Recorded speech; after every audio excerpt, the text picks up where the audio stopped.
Nos encontramos con el doctor Julio Salazar González, psicólogo, licenciado en nutrición, deportólogo y un trabajador incansable que hace muchas cosas. Después nos vamos a enterar de todas las que hace, pero yo quisiera comenzar esta nota presentándolo, por supuesto. Bienvenido al programa. Muy amable. Y esta charla que hiciste de autismo, actividad física y deporte. Es un poco difícil entender que una criatura, un niño que tiene autismo pueda hacer un deporte o prestar la atención de seguir una pelota o, en fin, contanos un poco cómo funciona esto. Primero que nada, es un gusto estar nuevamente contigo. Gracias. Y entrando al tema de lleno, puede resultar difícil pensar de que una persona con autismo puede hacer algún tipo de actividad deportiva, pero el programa que tenemos nosotros básicamente utiliza la actividad física como una herramienta para cambios en el comportamiento. Ajá. Entonces, lo que hacemos básicamente es modificar la conducta a través de la actividad física en personas dentro del espectro del autismo. Si una persona no puede manejar su cuerpo, es mucho más difícil que pueda manejar o entender el entorno que lo rodea. Entonces, empezamos de menos a más. Empezamos, aprende a conocerte, aprende a manejar tu cuerpo. Si no dominas tu cuerpo, va a ser casi imposible dominar el medio. Entonces, es un programa, irónicamente, cuando creé el programa, porque soy el coautor del programa con la señora Ana Molina, lo creamos hace más de 20 años, cuando publiqué un libro que llamaba Abriendo Fronteras, donde hablaba de esto, recuerdo, y no voy a olvidar nunca, que algunos sabelotodos en Europa, sobre todo en España, me dieron con palo. No como este señor cree que va a poder modificar la conducta con la actividad física, esto es una tontería, no hagan caso. Pero bueno, como todo en la vida, hay que dejar que el tiempo ponga las cosas en su sitio. Entonces, en vez de molestarme, simplemente esto me incentivaba a seguir haciendo cosas y poder demostrar, no por demostrárselos a ellos, porque no tenía interés alguno en demostrárselos a ellos, sino lo que quería era demostrar a la gente que podía erróneamente pensar que esto no era beneficioso, de que estos... Especialmente al grupo familiar, ¿no? Lógico, a la familia sobre todo, que estos don sabelotodos no tenían razón. No era una cuestión de orgullo ni de ego, porque en mi trabajo no pasa ni por el orgullo ni por ego, pasa por la autoestima, sí, pero no por, claro, no por el ego. Entonces escribí este libro acerca de la modificación de la conducta y plasmando los resultados que teníamos con los chicos. Al principio resultaba atípico, era fuera de lo común. Cuando yo empecé esto, el libro se publicó en los años fines de los 90, pero yo empecé a trabajar con personas dentro del espectro del autismo cuando yo era muy joven, a los 19 años, el año 83. No existía Special Olympics, no existían las Olimpiadas Especiales, no había nada de esto. Un buen día, y recuerdo haberlo contado en la entrevista anterior, se acercó un señor, yo era un poco hiperactivo y la universidad no me jalaba mucho. Entonces mi padre muy generoso, sabía que yo era muy deportista y me puso a un gimnasio. Y recibí a un chico dentro del espectro del autismo. Un señor se acercó, un vecino, y me dijo: mira, tengo un sobrino con autismo, me encantaría que hiciera deporte porque no hay nada para ellos. Y para mí fue un enviado de Dios, porque a partir de ahí, este chico vino, abrió la puerta y hasta el día de hoy está conmigo. Y voy a repetir algo que hice hace un año atrás en la entrevista, saludarlo. Hola, Juan Carlos. Este chico sigue trabajando conmigo, es el gerente de la ONG que dirijo, es el gerente porque ya con más de 30 años conmigo, él pues tiene licencia para hacer lo que le dé la gana. Y él se ríe mucho. Y es más, voy a contar una anécdota de él ahora. Este chico me abrió las puertas y empecé a desarrollar programas, dije, bueno, ¿cómo hago para ayudarlo? Y empecé a desarrollar, prestar mucha atención, siempre fue un tipo muy observador y analítico. Y empecé a observar qué cosas podía hacer, empecé a analizar qué cosas podía hacer que fueran buenas para él. Y así nació un poco lo que años después se convertiría en el programa. Cuando ese libro llegó, no es como hoy día con internet, Facebook y todo esto que se viraliza en 2 minutos. Claro. Cuando este libro llegó a algunas universidades en los Estados Unidos, se sorprendieron un poco que no fuera doctor, no fuera psiquiatra, terapeuta. pero tomaron en serio lo que yo hacía y fue una voz de aliento para seguir investigando y haciendo lo que hacía, y así nació el programa a lo largo de los años. El programa lo que hace es modificar la conducta y utilizar la actividad física o actividades físico-motoras como una herramienta para aprender a modificar el comportamiento, para que la persona aprenda a modificar su comportamiento. La charla que existe en el Congreso de Autismo tiene que ver, por supuesto, con autismo, pero ¿qué pasa con los chicos con síndrome de Down? ¿También pueden trabajar? Totalmente. Cuando yo creé el programa era basado en personas con habilidades diferentes, o sea... al mismo tiempo que recibí este chico con autismo, recibí a algunos chicos con síndrome de Down y algunos chicos con retardo mental. A lo largo de los años llegué a tener 6 gimnasios al mismo tiempo. O sea, todos en Perú. Sí, hacía empresa. Tengo que agradecer que Dios me mandó a una familia con cuna de plata bañada en oro.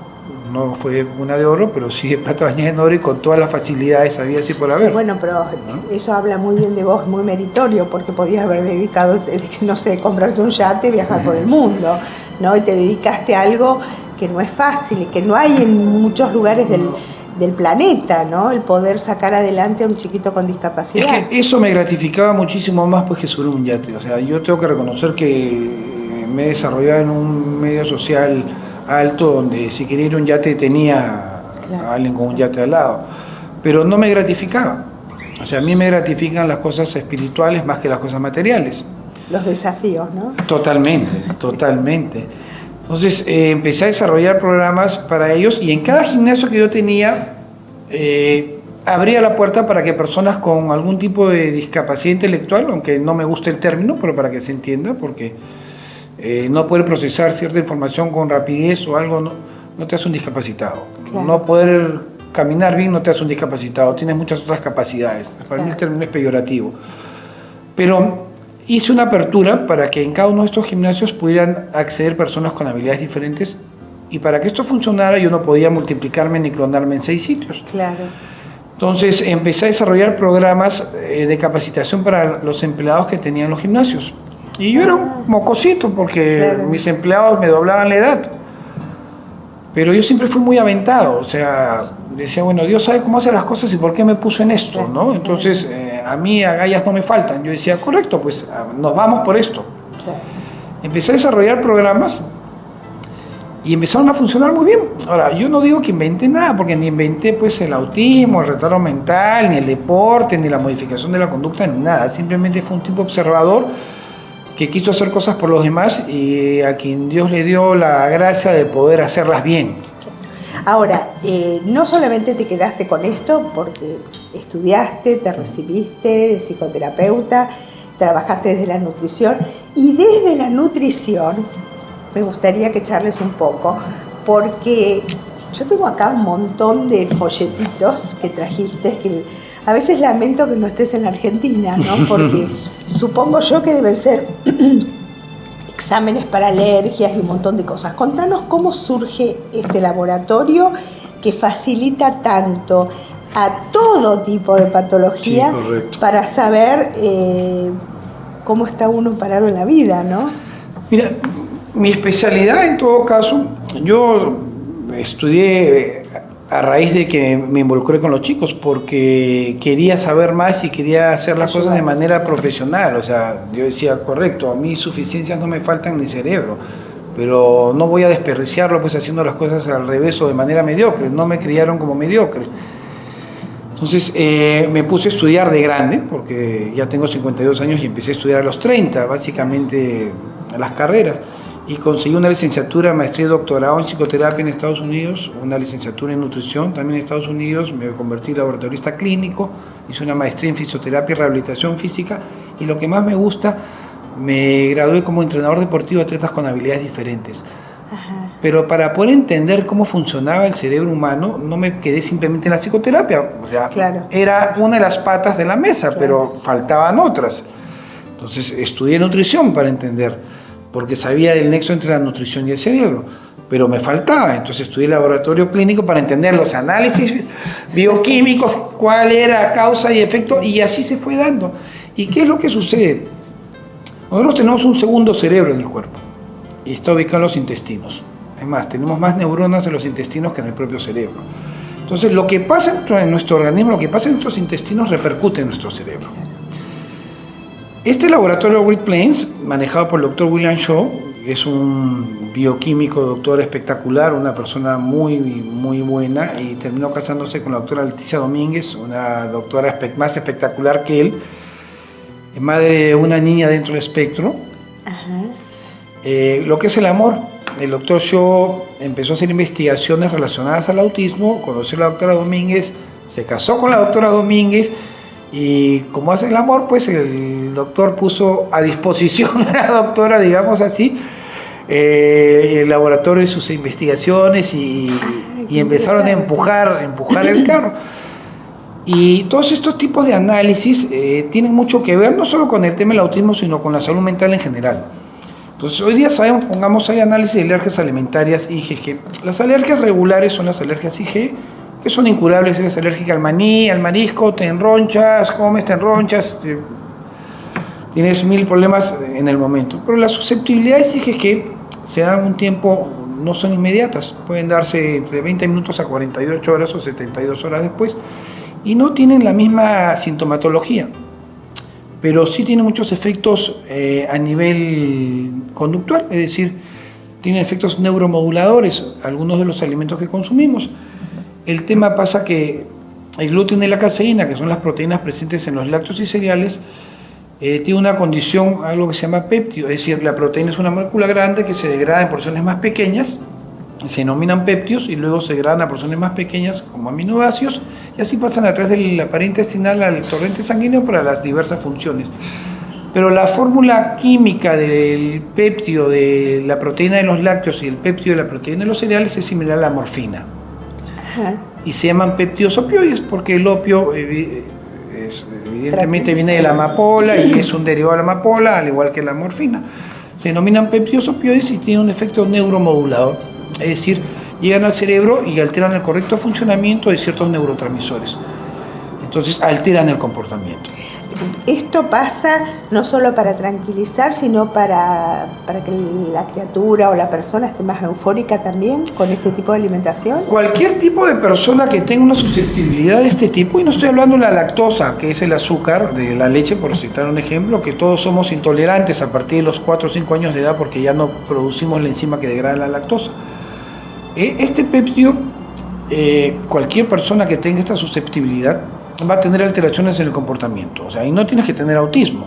La persona ansiosa, obsesa, compulsiva, nerviosa, agresiva, generalmente tienen estos desequilibrios en neurotransmisores, y lo que hace este gran laboratorio al que yo le tengo mucho cariño y reconocimiento, además de agradecimiento, se dedicaron a investigar, el doctor William Shaw se dedicó a investigar qué es lo que sucedía entre el sistema gastrointestinal y el cerebro. Entonces, él, entre otras cosas, descubrió ciertos metabolitos o sustancias derivadas de hongos y bacterias que llegan al cerebro y alteran esto. Entonces, acá se juega en pared, digámoslo así, y hay una serie de consecuencias derivadas de ciertas sustancias. Una proliferación grande micótico de hongos en los intestinos permeabiliza la pared del intestino, y esta permeabilidad de la pared del intestino permite que estos péptidos opioides provenientes de gluten y caseína, que en una persona sin ninguna susceptibilidad están ahí y se degradan aminoácidos, van al torrente sanguíneo y no tienen efecto en el cerebro.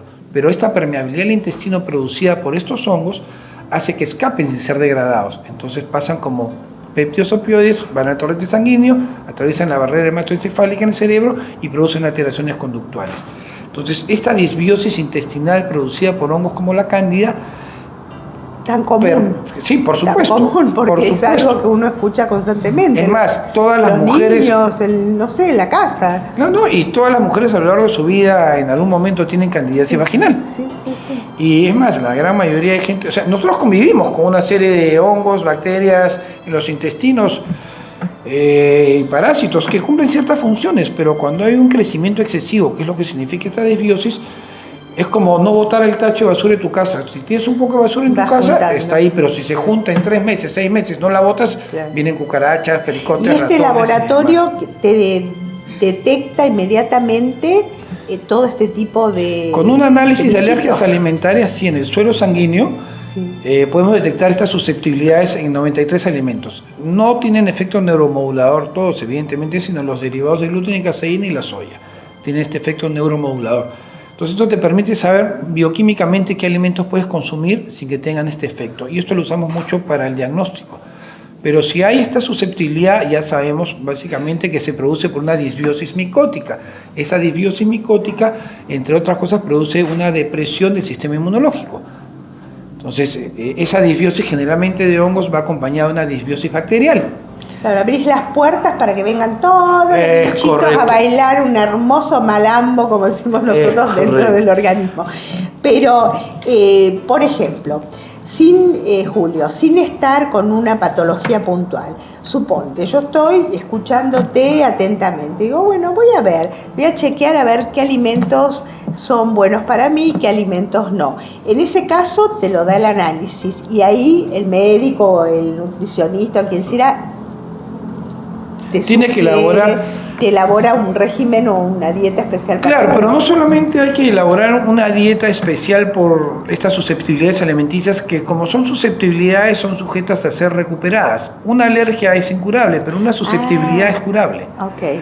Pero para poder, yo detecto que hay una serie de alimentos que no son buenos para mi salud. Y con estas alergias, con este análisis de alergias IgG, ¿qué sucede? No solamente hacer una dieta. O sea, yo voy a tener que curar mi intestino. Entonces tengo que hacer, esto va acompañado generalmente de un análisis de ácidos orgánicos que me permite ver el sistema gastrointestinal, ver si una disbiosis de hongos, de bacterias, qué hongo encuentro, qué tipo de bacteria hay. Con un cultivo en heces puedo saber a qué este hongo es susceptible, a qué antimicótico, esta bacteria es susceptible a qué antibiótico, para no dar algo que no es lo adecuado, lo que no necesita. Entonces, acá el tema es, estas alergias básicamente son consecuencia de problemas en el sistema gastrointestinal. Si hay una malabsorción intestinal, si tengo una disbiosis micótica, una disbiosis bacterial, este análisis de ácidos orgánicos además hace un chequeo de los neurotransmisores cerebrales, los principales, como la serotonina, que es el tranquilizante natural. Entonces, la dopamina, la epinefrina, entonces podemos saber, correcto, tengo alteraciones en el comportamiento, a un análisis de ácidos orgánicos y detecto que tengo una sobrepoblación de cándida o de Clostridium bacteria que produce una sustancia que llega al cerebro y me altera. Ahora, Julio, pensaba yo un poco más, y le hago un poquito más fino, ¿puede este tipo de análisis en el laboratorio mostrarme, por ejemplo, si tengo alguna patología como, no sé, artrosis, artritis, enfermedad de gente grande? ¿Podemos encontrar que tenga que ver estos hongos o estas bacterias en nuestro estómago molestando para nuestra sanación o para nuestra curación? Pongamos las inflamaciones que pueden ser producidas, sí. Podemos encontrar definitivamente... O los codos en el deporte, que es tan común. Sí, podemos encontrar, o sea, no es que per se vamos a ver esto, pero pongamos... estas inflamaciones nosotros podemos detectar a qué se deben, producidas por qué tipo de sustancias que están alterando el sistema inmunológico y que están produciendo estas inflamaciones y estas alteraciones. No solamente, normalmente a los pacientes no les mando el análisis de alergias, les mando un análisis de alergias alimentarias acompañado de ácidos orgánicos con un cultivo para saber cómo está el sistema gastrointestinal, para ver qué deficiencias hay. Si yo tengo una malabsorción intestinal no puedo fabricar los nutrientes, por lo tanto mi sistema inmunológico va a estar deprimido. Si yo tengo una intoxicación de metales pesados, hoy día convivimos con la polución y lo que llamamos el exposoma, ¿no? Una serie de factores que están alterando, es decir, estos tiempos son catastróficos, ¿no? Y tenemos una contaminación ambiental. Bueno, el que vive en una ciudad sabemos que esto es así, la nafta, las calles, incluso la comida que compramos, porque nos compramos todo ecológico. Claro, ya no es, nos venden el cuento que son orgánicos y de orgánicos no tienen básicamente nada. Uno se quiere comer pues un pedazo de carne y esa vaca ha sido engordada a base de antibióticos, a base de hormonas. Quiere decir que no solamente dedicaste tu profesión a todo lo que es ayudar a la gente con capacidades diferentes, sino a lograr el ABC de la salud, porque de alguna manera te debe llegar pacientes de que tienen absolutamente de todo. Sí, la verdad es que me llegan muchos pacientes con diferentes tipos de patologías y muchas veces no tienen ni idea de lo que sucede. Y muchas veces yo tampoco tengo idea de lo que les pasa. Pero dirán, voy al brujo de Julio. Pero la bioquímica, lo que yo les explico a ellos es que no hay nada más cercano a la realidad que la bioquímica de tu cuerpo. O sea, si tu cuerpo está indicando que tienes un crecimiento excesivo de ciertas sustancias que están produciendo este tipo de sintomatología, eso es lo que sucede. Ahora, ¿son caros estos análisis?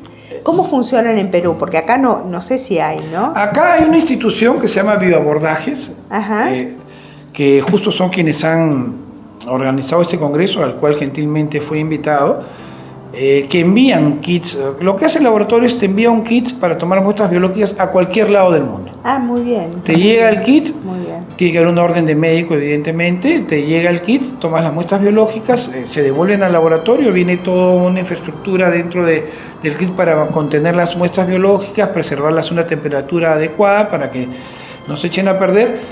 Y hoy día es una maravilla poder hacer esto. Y caros no son. No son caros. Caros no son. Evidentemente uno tiene que invertir en su salud, porque tampoco es que me van a costar un dólar, ¿no?